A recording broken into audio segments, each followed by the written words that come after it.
Essays, Second Series, Ralph Waldo Emerson. The poet, a moody child and wildly wise, pursued the game with joyful eyes, which chose, like meteors, their way, and rived the dark with private ray. They overleapt the horizon's edge, searched with Apollo's privilege. Through man and woman and sea and star, saw the dance of nature forward far. Through worlds and races and terms and times, saw musical order and pairing rhymes, Olympian bards who sung divine ideas below, which always find us young, and always keep us so. Those who are esteemed umpires of taste are often persons who have acquired some knowledge of admired pictures or sculptures, and have an inclination for whatever is elegant. But if you inquire whether they are beautiful souls, and whether their own acts are like fair pictures, you learn that they are selfish and sensual. Their cultivation is local, as if you should rub a log of dry wood in one spot to produce fire, all the rest remaining cold. Their knowledge of the fine arts is some study of rules and particulars, or some limited judgment of color or form, which is exercised for amusement or for show. It is a proof of the shallowness of the doctrine of beauty as it lies in the minds of our amateurs, that men seem to have lost the perception of the instant dependence of form upon soul. There is no doctrine of forms in our philosophy. We were put into our bodies, as fire is put into a pan to be carried about. But there is no accurate adjustment between the spirit and the organ, much less is the latter the germination of the former. So in regard to other forms, the intellectual men do not believe in any essential dependence of the material world on thought and volition.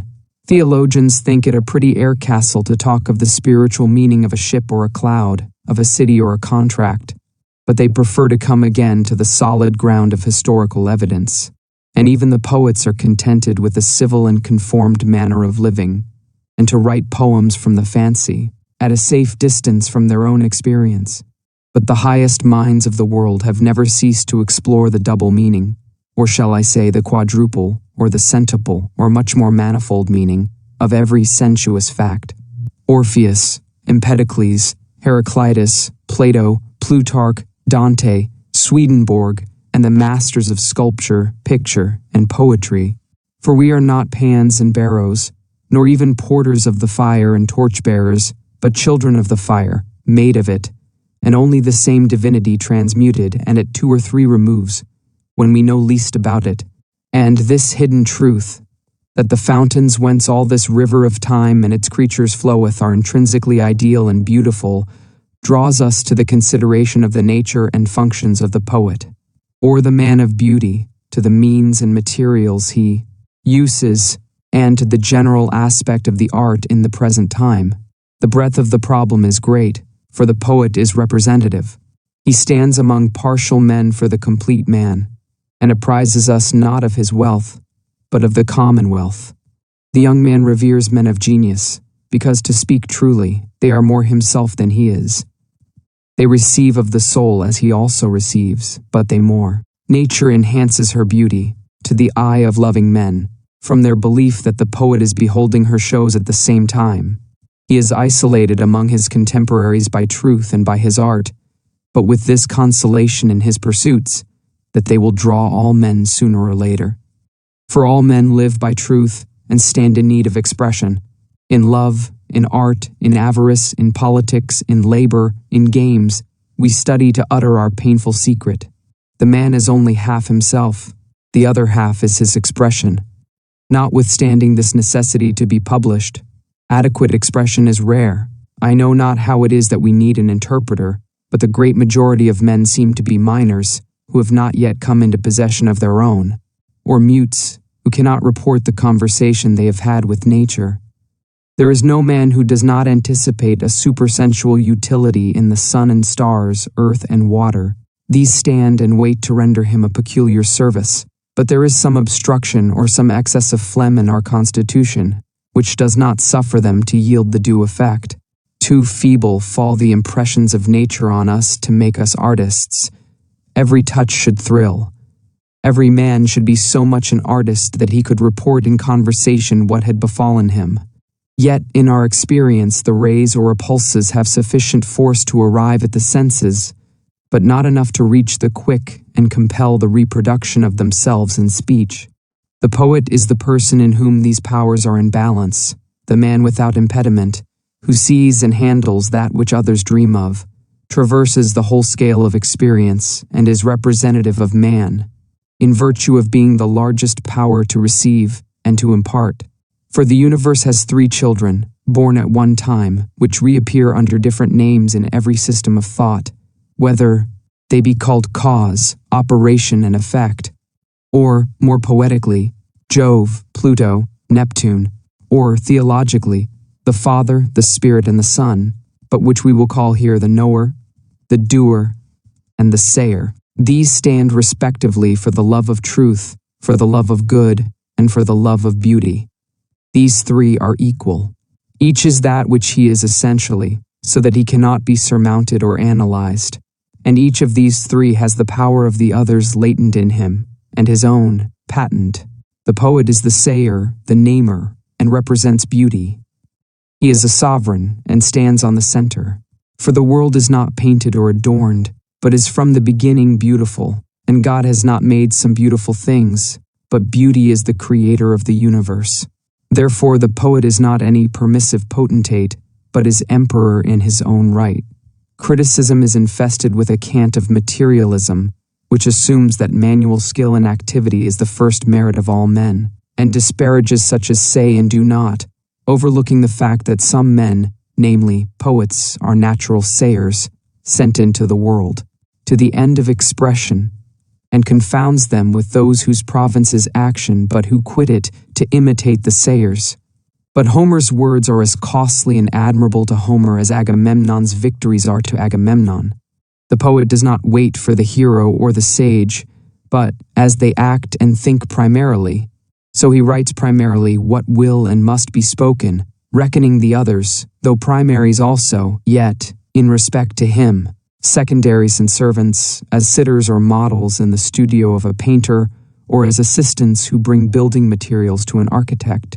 For poetry was all written before time was, and whenever we are so finely organized that we can penetrate into that region where the air is music, we hear those primal warblings and attempt to write them down, but we lose ever and anon a word or a verse and substitute something of our own, and thus miswrite the poem.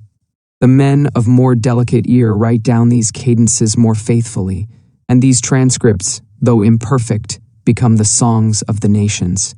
For nature is as truly beautiful as it is good, or as it is reasonable, and must as much appear as it must be done, or be known. Words and deeds are quite indifferent modes of the divine energy. Words are also actions, and actions are a kind of words. The sign and credentials of the poet are that he announces that which no man foretold. He is the true and only doctor, he knows and tells, he is the only teller of news, for he was present and privy to the appearance which he describes. He is a beholder of ideas and an utterer of the necessary and causal. For we do not speak now of men of poetical talents, or of industry and skill in matter, but of the true poet. I took part in a conversation the other day concerning a recent writer of lyrics, a man of subtle mind, whose head appeared to be a music box of delicate tunes and rhythms, and whose skill and command of language we could not sufficiently praise. But when the question arose whether he was not only a lyrist but a poet, we were obliged to confess that he is plainly a contemporary, not an eternal man. He does not stand out of our low limitations, like a Chimborazo under the line, running up from the torrid base through all the climates of the globe, with belts of the herbage of every latitude on its high and mottled sides. But this genius is the landscape garden of a modern house, adorned with fountains and statues, with well-bred men and women standing and sitting in the walks and terraces. We hear, through all the varied music, the ground tone of conventional life. Our poets are men of talents who sing, and not the children of music. The argument is secondary, the finish of the verses is primary. For it is not meters, but a meter-making argument that makes a poem, a thought so passionate and alive that, like the spirit of a plant or an animal, it has an architecture of its own, and adorns nature with a new thing. The thought and the form are equal in the order of time, but in the order of Genesis, the thought is prior to the form. The poet has a new thought. He has a whole new experience to unfold. He will tell us how it was with him, and all men will be the richer in his fortune. For the experience of each new age requires a new confession, and the world seems always waiting for its poet. I remember when I was young, how much I was moved one morning by tidings that genius had appeared in a youth who sat near me at table. He had left his work and gone rambling none knew whither, and had written hundreds of lines, but could not tell whether that which was in him was therein told. He could tell nothing but that all was changed, man, beast, heaven, earth, and sea. How gladly we listened, how credulous. Society seemed to be compromised. We sat in the aurora of a sunrise which was to put out all the stars. Boston seemed to be at twice the distance it had the night before, or was much farther than that. Rome, what was Rome? Plutarch and Shakespeare were in the yellow leaf, and Homer no more should be heard of. It is much to know that poetry has been written this very day, under this very roof, by your side. What? That wonderful spirit has not expired. These stony moments are still sparkling and animated. I had fancied that the oracles were all silent, and nature had spent her fires, and behold, all night, from every pore these fine auroras have been streaming. Every one has some interest in the advent of the poet, and no one knows how much it may concern him.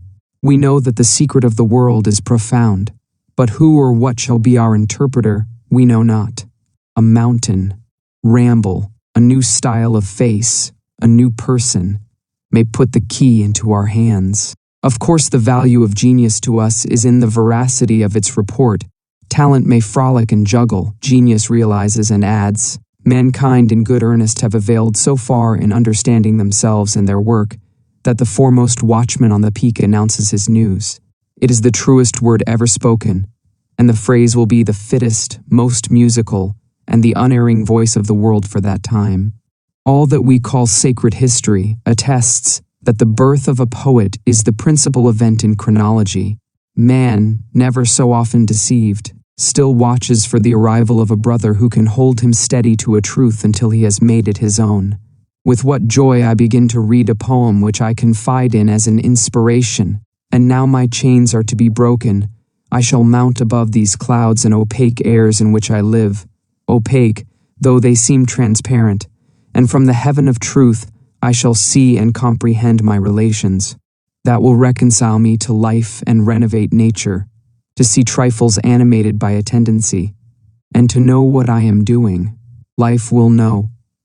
More be a noise, now I shall see men and women, and know the signs by which they may be discerned from fools and satans. This day shall be better than my birthday. Then I became an animal, now I am invited into the science of the real. Such is the hope, but the fruition is postponed. Oftener it falls that this winged man, who will carry me into the heaven, whirls me into mists, then leaps and frisks about with me as it were from cloud to cloud, still affirming that he is bound heavenward. And I, being myself a novice, am slow in perceiving that he does not know the way into the heavens, and is merely bent that I should admire his skill to rise like a fowl or a flying fish, a little way from the ground or the water, but the all-piercing, all-feeding and ocular air of heaven that man shall never inhabit. I tumble down again soon into my old nooks, and lead the life of exaggerations as before, and have lost my faith in the possibility of any guide who can lead me thither where I would be. But leaving these victims of vanity, let us, with new hope, observe how nature, by worthier impulses, has ensured the poet's fidelity to his office of announcement and affirming, namely by the beauty of things, which becomes a new and higher beauty when expressed. Nature offers all her creatures to him as a picture language. Being used as a type, a second wonderful value appears in the object, far better than its old value. As the carpenter's stretched cord, if you hold your ear close enough, is musical in the breeze. Things more excellent than every image, says Jamblichus, are expressed through images. Things admit of being used as symbols because nature is a symbol in the whole and in every part. Every line we can draw in the sand has expression, and there is no body without its spirit or genius. All form is an effect of character, all condition, of the quality of the life, all harmony, of health. And for this reason a perception of beauty should be sympathetic, or proper only to the good. The beautiful rests on the foundations of the necessary. The soul makes the body, as the wise Spencer teaches. So every spirit, as it is most pure, and hath in it the more of heavenly light, so it the fairer body doth procure, to habit in, and it more fairly dight, with cheerful grace and amiable sight. For of the soul, the body form doth take, for soul is form, and doth the body make. Here we find ourselves suddenly not in a critical speculation, but in a holy place, and should go very warily and reverently. We stand before the secret of the world, there where being passes into appearance and unity into variety. The universe is the externization of the soul. Wherever the life is, that bursts into appearance around it. Our science is sensual, and therefore superficial. The earth and the heavenly bodies, physics and chemistry, we sensually treat as if they were self-existent, but these are the retinue of that being we have. The mighty heaven, said Proclus, exhibits, in its transfigurations, clear images of the splendor of intellectual perceptions, being moved in conjunction with the unapparent periods of intellectual natures. Therefore science always goes abreast with the just elevation of the man, keeping step with religion and metaphysics, or the state of. Science is an index of our self-knowledge.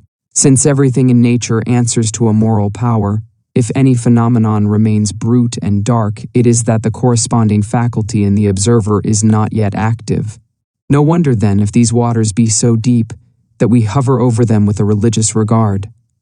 The beauty of the fable proves the importance of the sense to the poet and to all others, or, if you please, every man is so far a poet as to be susceptible of these enchantments of nature, for all men have the thoughts whereof the universe is the celebration. I find that the fascination resides in the symbol. Who loves nature? Who does not? Is it only poets and men of leisure and cultivation who live with her? No, but also hunters, farmers, grooms, and butchers, though they express their affection in their choice of life, and not in their choice of words. The writer wonders what the coachman or the hunter values in riding, in horses and dogs. It is not superficial qualities. When you talk with him, he holds these at as slight a rate as you. His worship is sympathetic. He has no definitions, but he is commanded in nature, by the living power which he feels to be there present. No imitation or playing of these things would content him. He loves the earnest of the north wind, of rain, of stone, and wood, and iron. A beauty not explicable is dearer than a beauty which we can see to the end of. It is nature the symbol, nature certifying the supernatural, body overflowed by life which he worships with coarse but sincere rites. The inwardness and mystery of this attachment drives men of every class to the use of emblems. The schools of poets and philosophers are not more intoxicated with their symbols than the populace with theirs. In our political parties, compute the power of badges and emblems. See the great ball which they roll from Baltimore to Bunker Hill. In the political processions, Lowell goes in a loom, and Lynn in a shoe, and Salem in a ship. Witness the cider barrel, the log cabin, the hickory stick, the palmetto, and all the cognizances of party. See the power of national emblems. Some stars, lilies, leopards, a crescent, a lion, an eagle, or other figure which came into credit God knows how, on an old rag of bunting, blowing in the wind on a fort at the ends of the earth, shall make the blood tingle under the rudest or the most conventional exterior. The people fancy they hate poetry, and they are all poets and mystics. Beyond this universality of the symbolic language, we are apprised of the divineness of this superior use of things, whereby the world is a temple whose walls are covered with emblems, pictures, and commandments of the deity.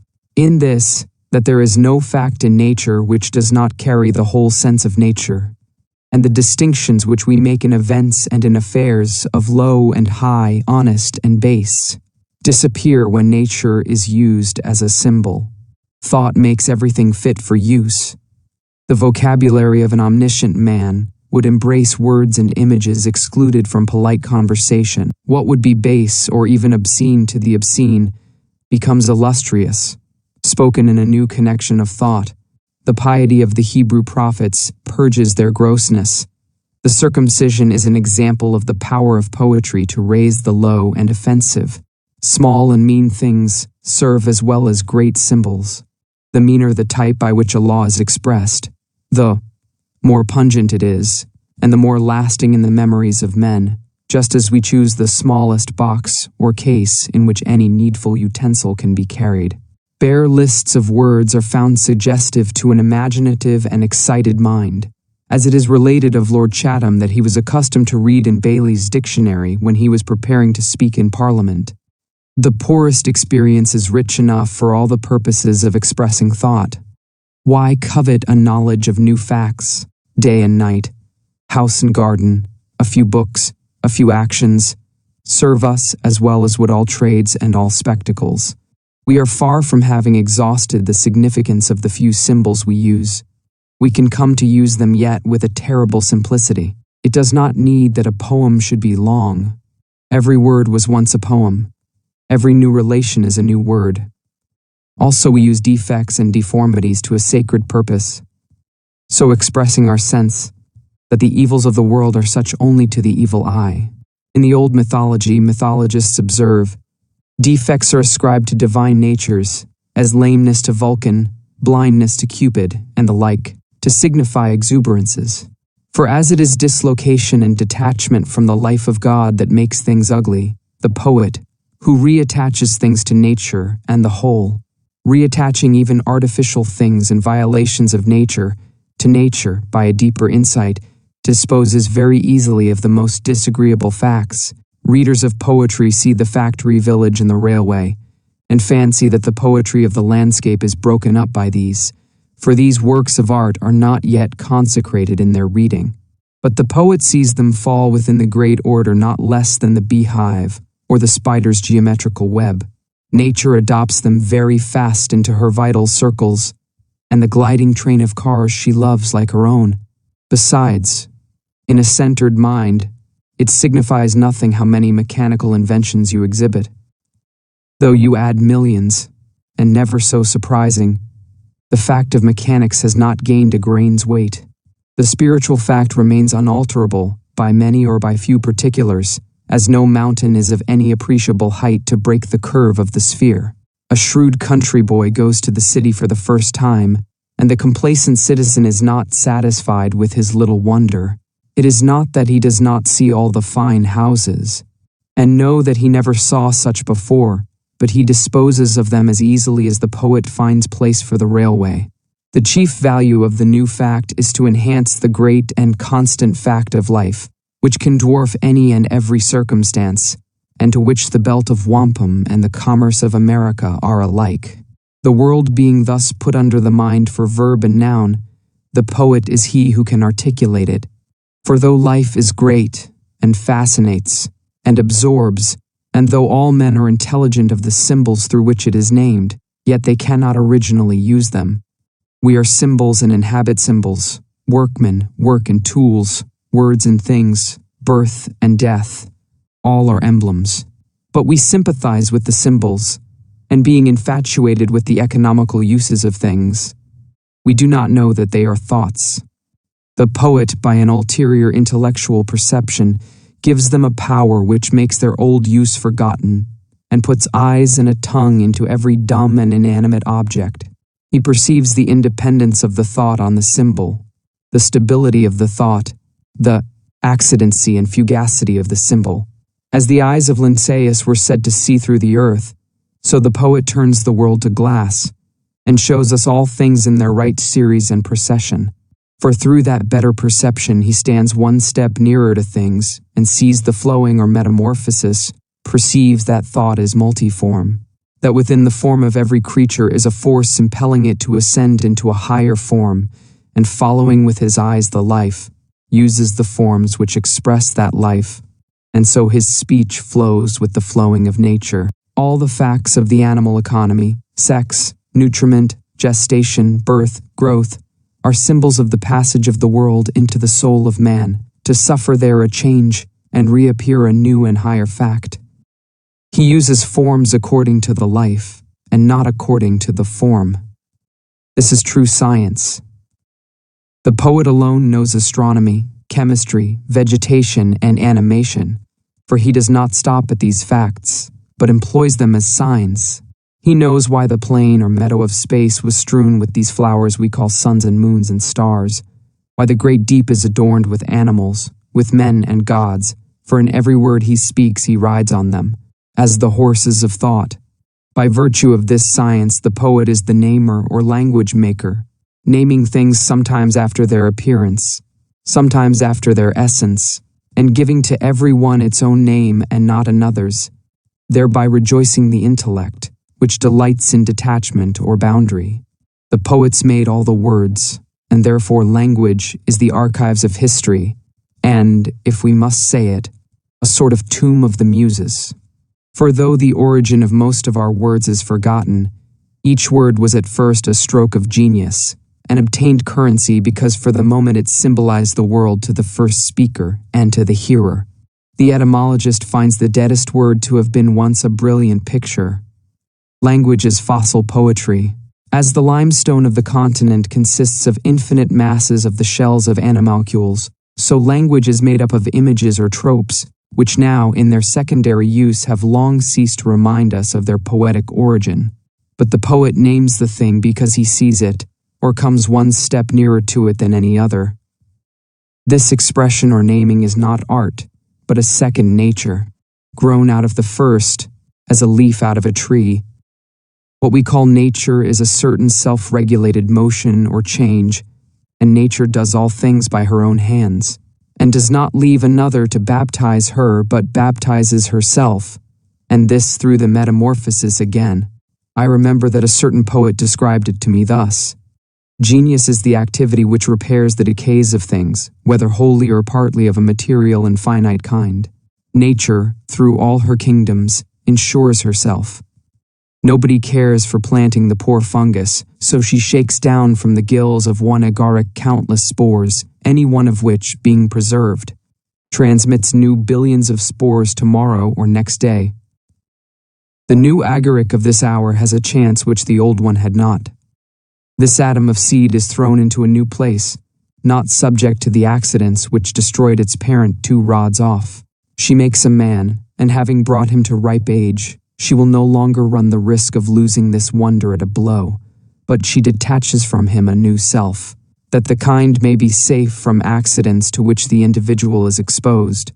So when the soul of the poet has come to ripeness of thought, she detaches and sends away from it its poems or songs, a fearless, sleepless, deathless progeny, which is not exposed to the accidents of the weary kingdom of time.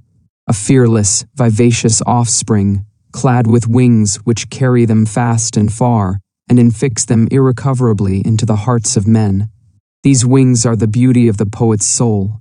The songs, thus flying immortal from their mortal parent, are pursued by clamorous flights of censures, which swarm in far greater numbers and threaten to devour them. But these last are not winged. At the end of a very short leap they fall plump down and rot, having received from the souls out of which they came no beautiful wings. But the melodies of the poet ascend and leap and pierce into the deeps of infinite time. So far the bard taught me, using his freer speech. But nature has a higher end, in the production of new individuals, than security, namely ascension, or the passage of the soul into higher forms. I knew in my younger days the sculptor who made the statue of the youth which stands in the public garden. He was, as I remember, unable to tell directly what made him happy or unhappy, but by wonderful indirections he could tell. He rose one day, according to his habit, before the dawn, and saw the morning break, grand as the eternity out of which it came, and for many days after, he strove to express this tranquility, and lo, his chisel had fashioned out of marble the form of a beautiful youth, Phosphorus, whose aspect is such that it is said all persons who look on it become silent. The poet also resigns himself to his mood, and that thought which agitated him is expressed, but alter idem, in a manner totally new. The expression is organic, or the new type which things themselves take when liberated. As, in the sun, objects paint their images on the retina of the eye, so they, sharing the aspiration of the whole universe, tend to paint a far more delicate copy of their essence in his mind. Like the metamorphosis of things into higher organic forms is their change into melodies. Over everything stands its daemon or soul, and as the form of the thing is reflected by the eye, so the soul of the thing is reflected by a melody. The sea, the mountain ridge, Niagara, and every flower bed pre-exist or super-exist in precantations, which sail like odors in the air. And when any man goes by with an ear sufficiently fine, he overhears them and endeavors to write down the notes without diluting or depraving them. And herein is the legitimation of criticism, in the mind's faith that the poems are a corrupt version of some text in nature with which they ought to be made to tally. A rhyme in one of our sonnets should not be less pleasing than the iterated nodes of a seashell, or the resembling difference of a group of flowers. The pairing of the birds is an idyll, not tedious as our idyls are. A tempest is a rough ode, without falsehood or rant. A summer, with its harvest sown, reaped, and stored, is an epic song, subordinating how many admirably executed parts. Why should not the symmetry and truth that modulate these glide into our spirits, and we participate the invention of nature? This insight, which expresses itself by what is called imagination, is a very high sort of seeing, which does not come by study, but by the intellect being where and what it sees, by sharing the path or circuit of things, through forms, and so making them translucid to others. The path of things is silent. Will they suffer a speaker to go with them? A spy they will not suffer. A lover, a poet, is the transcendency of their own nature. Him they will suffer. The condition of true naming, on the poet's part, is his resigning himself to the divine aura which breathes through forms, and accompanying that, it is a secret which every intellectual man quickly learns, that beyond the energy of his possessed and conscious intellect, he is capable of a new energy, by abandonment to the nature of things, that beside his privacy of power as an individual man, there is a great public power on which he can draw, by unlocking at all risks his human doors, and suffering the ethereal tides to roll and circulate through him. Then he is caught up into the life of the universe. His speech is thunder, his thought is law, and his words are universally intelligible as the plants and animals. The poet knows that he speaks adequately then only when he speaks somewhat wildly, or with the flower of the mind, not with the intellect used as an organ, but with the intellect released from all service and suffered to take its direction from its celestial life, or as the ancients were wont to express themselves, not with intellect alone, but with the intellect inebriated by nectar. As the traveler who has lost his way throws his reins on his horse's neck and trusts to the instinct of the animal to find his road, so must we do with the divine animal who carries us through this world. For if in any manner we can stimulate this instinct, new passages are opened for us into nature. The mind flows into and through things hardest and highest, and the metamorphosis is possible. This is the reason why bards love wine, mead, narcotics, coffee, tea, opium, the fumes of sandalwood and tobacco, or whatever other procurers of animal exhilaration. All men avail themselves of such means as they can, to add this extraordinary power to their normal powers. And to this end they prize conversation, music, pictures, sculpture, dancing, theaters, traveling, war, mobs, fires, gaming, politics, or love, or science, or animal intoxication, which are several coarser, or finer quasi-mechanical substitutes for the true nectar, which is the ravishment of the intellect by coming nearer to the fact, These are auxiliaries to the centrifugal tendency of a man, to his passage out into free space, and they help him to escape the custody of that body in which he is pent up, and of that jail yard of individual relations in which he is enclosed. Hence a great number of such as were professionally expressors of beauty, as painters, poets, musicians, and actors, have been more than others wont to lead a life of pleasure and indulgence, all but the few who received the true nectar, and, as it was a spurious mode of attaining freedom, as it was an emancipation not into the heavens, but into the freedom of baser places, they were punished for that advantage they won, by a dissipation and deterioration. But never can any advantage be taken of nature by a trick. The spirit of the world, the great calm presence of the Creator, comes not forth to the sorceries of opium or of wine. The sublime vision comes to the pure and simple soul in a clean and chaste body. That is not an inspiration which we owe to narcotics, but some counterfeit excitement and fury. Milton says that the lyric poet may drink wine and live generously. But the epic poet, he who shall sing of the gods and their descent unto men, must drink water out of a wooden bowl. For poetry is not devil's wine, but God's wine. It is with this as it is with toys. We fill the hands and nurseries of our children with all manner of dolls, drums, and horses, withdrawing their eyes from the plain face and sufficing objects of nature, the sun and moon, the animals, the water and stones, which should be their toys. So the poet's habit of living should be set on a key so low that the common influences should delight him. His cheerfulness should be the gift of the sunlight, the air should suffice for his inspiration, and he should be tipsy with water. That spirit which suffices quiet hearts, which seems to come forth to such from every dry knoll of sere grass, from every pine stump and half-embedded stone on which the dull March sun shines, comes forth to the poor and hungry, and such as are of simple taste. If thou fill thy brain with Boston and New York, with fashion and covetousness, and wilt stimulate thy jaded senses with wine and French coffee, thou shalt find no radiance of wisdom in the lonely waste of the pine woods. If the imagination intoxicates the poet, it is not inactive in other men.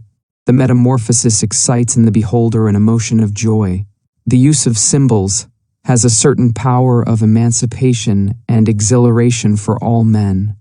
We seem to be touched by a wand which makes us dance and run about happily, like children. We are like persons who come out of a cave or cellar into the open air. This is the effect on us of tropes, fables, oracles, and all poetic forms. Poets are thus liberating gods. Men have really got a new sense, and found within their world another world, or nest of worlds. For the metamorphosis once seen, we divine that it does not stop. I will not now consider how much this makes the charm of algebra and the mathematics, which also have their tropes, but it is felt in every definition, as when Aristotle defines space to be an immovable vessel in which things are contained, or when Plato defines a line to be a flowing point, or figure to be a bound of solid, and many the like. What a joyful sense of freedom we have when Vitruvius announces the old opinion of artists that no architect can build any house well who does not know something of anatomy.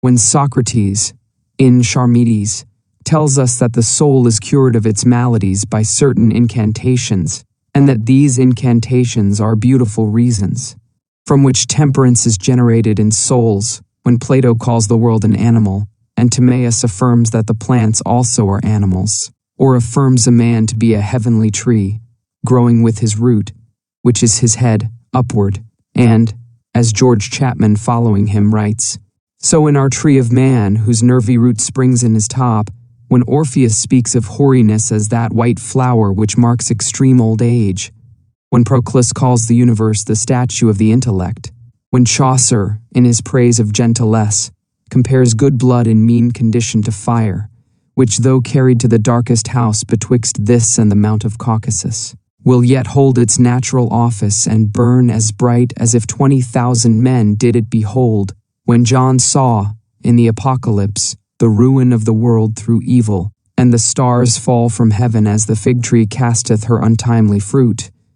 When Aesop reports the whole catalogue of common daily relations through the masquerade of birds and beasts, we take the cheerful hint of the immortality of our essence and its versatile habit and escapes, as when the gypsies say, "It is in vain to hang them, they cannot die."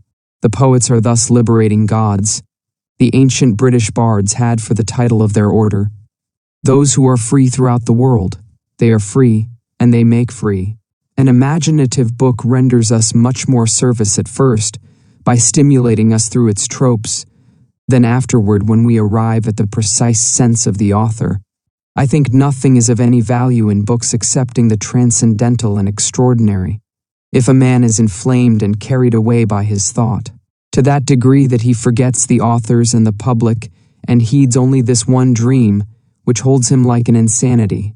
Let me read his paper, and you may have all the arguments and histories and criticism, all the value which attaches to Pythagoras, Paracelsus, Cornelius Agrippa, Cardan, Kepler, Swedenborg, Schelling, Oken, or any other who introduces questionable facts into his cosmogony, as angels, devils, magic, astrology, palmistry, mesmerism, and so on, is the certificate we have of departure from routine, and that here is a new witness. That also is the best success in conversation, the magic of liberty, which puts the world like a ball in our hands. How cheap even the liberty then seems. How mean to study, when an emotion communicates to the intellect the power to sap and upheave nature.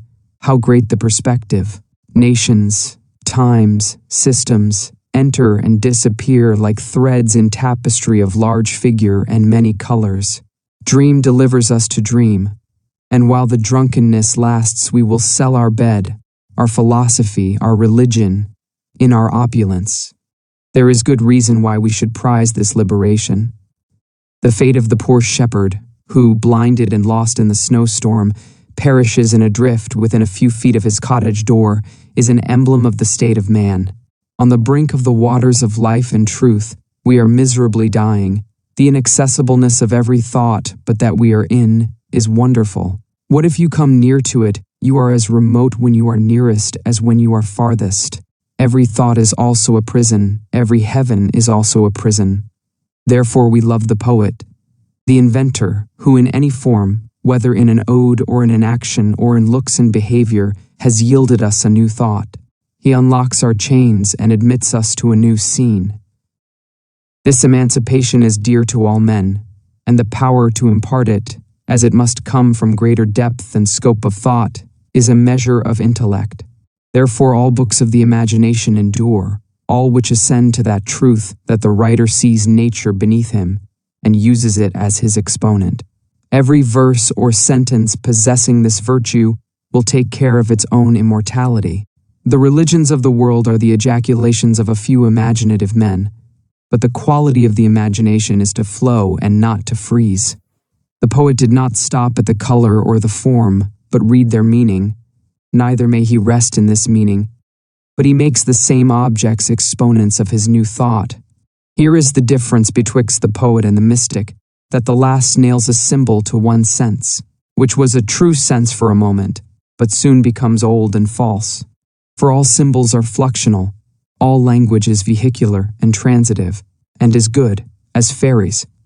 And horses are, for conveyance, not as farms and houses are, for homestead. Mysticism consists in the mistake of an accidental and individual symbol for an universal one. The morning redness happens to be the favorite meteor to the eyes of Jacob Behmen, and comes to stand to him for truth and faith, and, he believes, should stand for the same realities to every reader.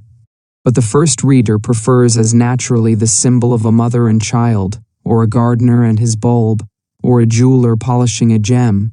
Either of these, or of a myriad more, are equally good to the person to whom they are significant. Only they must be held lightly, and be very willingly translated into the equivalent terms which others use. And the mystic must be steadily told, all that you say is just as true without the tedious use of that symbol as with it.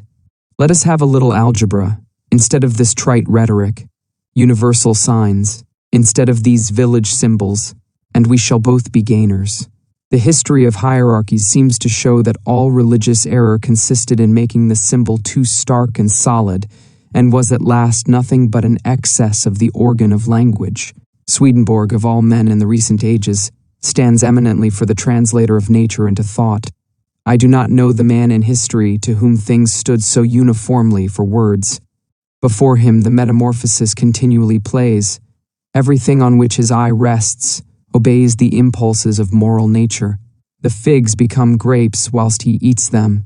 When some of his angels affirmed a truth, the laurel twig which they held blossomed in their hands. The noise which at a distance appeared like gnashing and thumping, on coming nearer was found to be the voice of disputants. The men in one of his visions, seen in heavenly light, appeared like dragons, and seemed in darkness. But to each other they appeared as men, and when the light from heaven shone into their cabin, they complained of the darkness, and were compelled to shut the window that they might see. There was this perception in him, which makes the poet or seer an object of awe and terror, namely that the same man or society of men may wear one aspect to themselves and their companions, and a different aspect to higher intelligences, certain priests, whom he describes as conversing very learnedly together, appeared to the children who were at some distance, like dead horses, and many the like misappearances. And instantly the mind inquires whether these fishes under the bridge, yonder oxen in the pasture, those dogs in the yard, are immutably fishes, oxen, and dogs, or only so appear to me, and perchance to themselves appear upright men, and whether I appear as a man to all eyes. The Brahmins and Pythagoras propounded the same question, and if any poet has witnessed the transformation, he doubtless found it in harmony with various experiences. We have all seen changes as considerable in wheat and caterpillars. He is the poet, and shall draw us with love and terror, who sees through the flowing vest the firm nature, and can declare it. I look in vain for the poet whom I describe. We do not with sufficient plainness or sufficient profoundness address ourselves to life, nor dare we chaunt our own times and social circumstance. If we filled the day with bravery, we should not shrink from celebrating it. Time and nature yield us many gifts, but not yet the timely man, the new religion, the reconciler, whom all things await. Dante's praise is that he dared to write his autobiography in colossal cipher, or into universality. We have yet had no genius in America, with tyrannous eye, which knew the value of our incomparable materials, and saw, in the barbarism and materialism of the times, another carnival of the same gods whose picture he so much admires in Homer, then in the Middle Age, then in Calvinism. Banks and tariffs, the newspaper and caucus, Methodism and Unitarianism are flat and dull people, but rest on the same foundations of wonder as the town of Troy and the temple of Delphi, and are as swiftly passing away. Our log rolling, our stumps and their politics, our fisheries, our Negroes and Indians, our boats and our repudiations, the wrath of rogues and the pusillanimity of honest men, the northern trade, the southern planting, the western clearing, Oregon and Texas are yet unsung.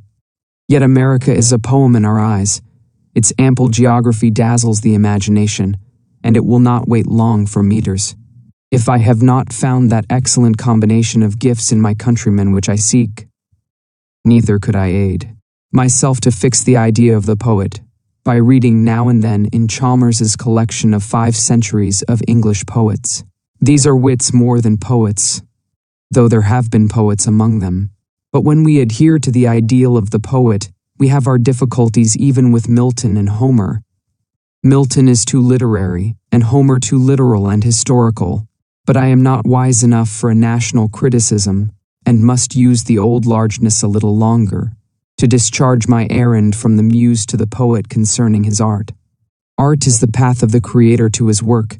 The paths or methods are ideal and eternal, though few men ever see them, not the artist himself for years or for a lifetime, unless he come into the conditions. The painter, the sculptor, the composer, the epic rhapsodist, the orator, All partake one desire, namely to express themselves symmetrically and abundantly, not dwarfishly and fragmentarily.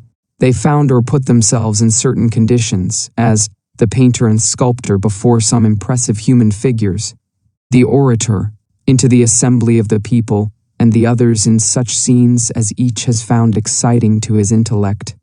And each presently feels the new desire. He hears a voice, he sees a beckoning. Then he is apprised with wonder what herds of daemons hem him in. He can no more rest, he says with the old painter. By God, it is in me and must go forth of me.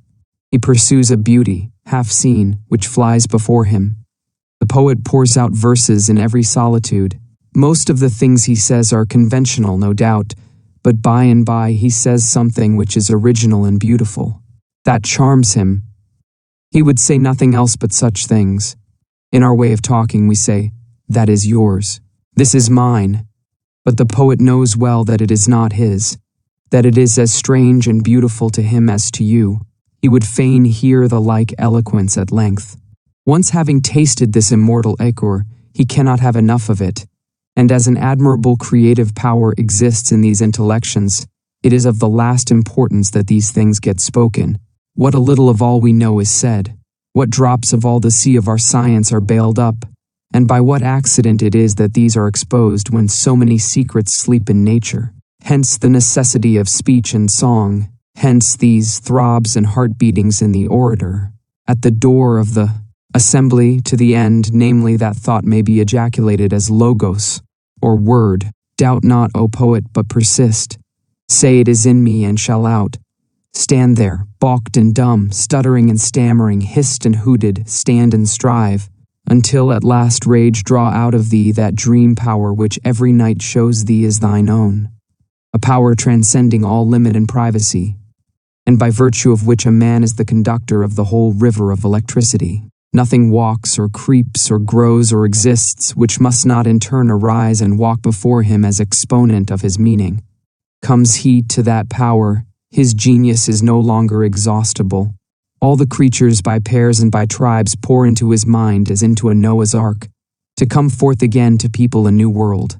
This is like the stock of air for our respiration, or for the combustion of our fireplace, not a measure of gallons, but the entire atmosphere if wanted.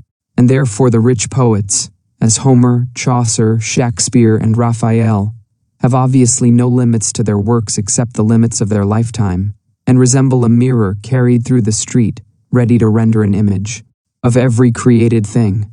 O poet, a new nobility is conferred in groves and pastures, and not in castles or by the sword blade any longer. The conditions are hard but equal. Thou shalt leave the world, and know the muse only. Thou shalt not know any longer the times, customs, graces, politics, or opinions of men, but shalt take all from the muse. For the time of towns is told from the world by funereal chimes, but in nature the universal hours are counted by succeeding tribes of animals and plants, and by growth of joy on joy. God wills also that thou abdicate a manifold and duplex life, and that thou be content that others speak for thee. Others shall be thy gentlemen, and shall represent all courtesy and worldly life for thee. Others shall do the great and resounding actions also. Thou shalt lie close hid with nature, and canst not be afforded to the capital or the exchange. The world is full of renunciations and apprenticeships, and this is thine. Thou must pass for a fool and a churl for a long season. This is the screen and sheath in which Pan has protected his well-beloved flower, and thou shalt be known only to thine own, and they shall console thee with tenderest love. And thou shalt not be able to rehearse the names of thy friends in thy verse, for an old shame before the holy ideal. And this is the reward, that the ideal shall be real to thee, and the impressions of the actual world shall fall like summer rain, copious, but not troublesome, to thy invulnerable essence. Thou shalt have the whole land for thy park and manor, the sea for thy bath and navigation, without tax and without envy. The woods and the rivers thou shalt own, and thou shalt possess that wherein others are only tenants and boarders.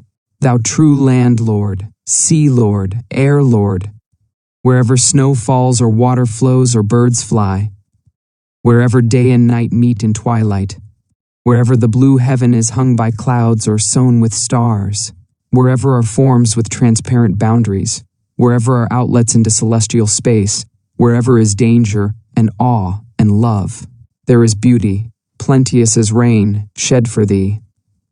And though thou shouldest walk the world over, thou shalt not be able to find a condition inopportune or ignoble. Thank you for riding the waves of wisdom with us on Book Waves. If you enjoyed this audiobook, let us know by giving it a thumbs up and sharing your favorite part in the comments below. Don't forget to subscribe and turn on notifications to stay tuned for more life-changing audiobooks and insights. Keep growing, keep learning, and remember, every great wave starts as a ripple. See you in the next chapter.